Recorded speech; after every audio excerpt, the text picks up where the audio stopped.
Meta just did a huge layoff with their people. And more than just that, they did those people a huge disservice. Now, as someone who has been in the industry for 15 years, I gotta say, I hate it. In today's video, I'm gonna tell you exactly what they did, what's behind what they did, and why it is not okay.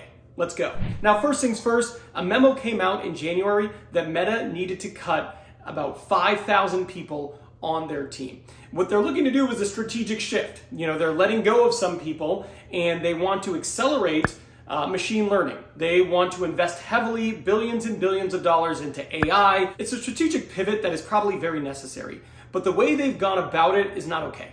Now look, I am not some holier than thou person. I know layoffs are necessary. I have worked in corporate America. I have seen them happen.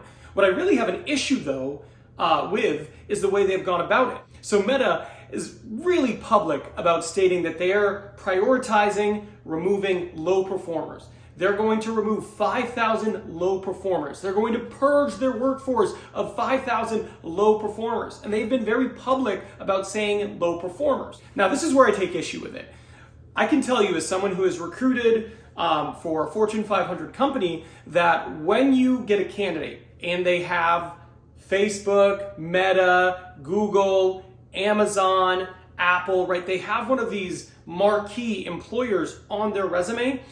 It's massive for them. Hiring managers see that and they get really excited. They go, oh my gosh, this person's ex-Google. Oh my gosh, this person's ex-Meta, right? That is something that people who, whether they're just looking for a new job while they're still employed, or they've been downsized, let go, whatever, it's a way for them to use the good work they have done, the name brand recognition for the companies they have worked for, to accelerate them landing a new role. It's one of the points of working for these companies is not only is it a good place to work, good pay, good benefits, etc., but in future stops, it's actually going to help you significantly as a candidate. What Meta has done is essentially removed that benefit for these people. Right now, if you interview someone and they are from Meta, and you can see that they were let go in the last month, right? Like these 5,000 people who will be applying for jobs tomorrow, the next day, the day after, they're going to be interviewing over the next couple of weeks.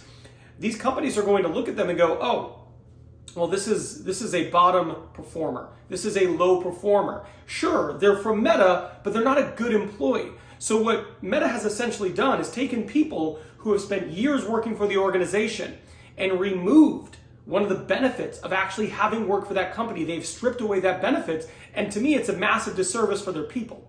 Now, in the article I read about this, I was pretty shocked because it gets worse. Yeah, if you're reading, if you're watching this and you're like, oh, well, that sucks, but at least that's that. No, it gets worse.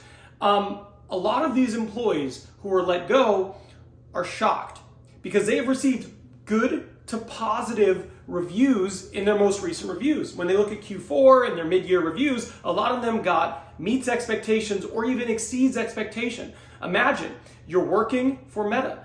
Your most recent review is stellar. You got exceeds expectation. And now here you are 6 months later being removed from the company and you're being branded a low performer. That's what's happening to a lot of people. Now, the worst part of this is there is a memo that has come out. And in this memo to managers, they have basically said, if you cannot meet your requirement for downsizing your department with low performers, it is okay to go ahead and use people who are not low performers, right?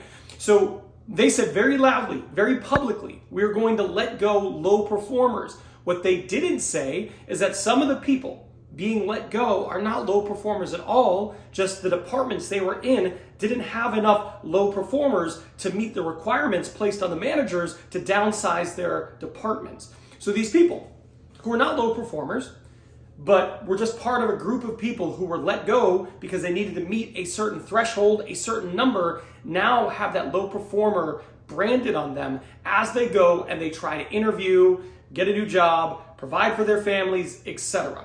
And that's where I really take issue with this. Meta didn't have to be so public about low performers, but if they were going to be so public about that, they could also let it be known that some of these people are not low performers. In fact, they are good employees, but they just had to meet a certain amount as they did this massive strategic pivot and invested in machine learning and AI. Now, the really bad part about this is they're entering an economy that is already challenging to begin with. So they would have had that, oh, this person worked at Meta advantage. They won't have that advantage now because they've been branded a low-performing employee. But if you really want to see just how tough it is out there and how challenging the market is, you should watch this video here. In this video, I talk about why being a candidate is basically becoming impossible.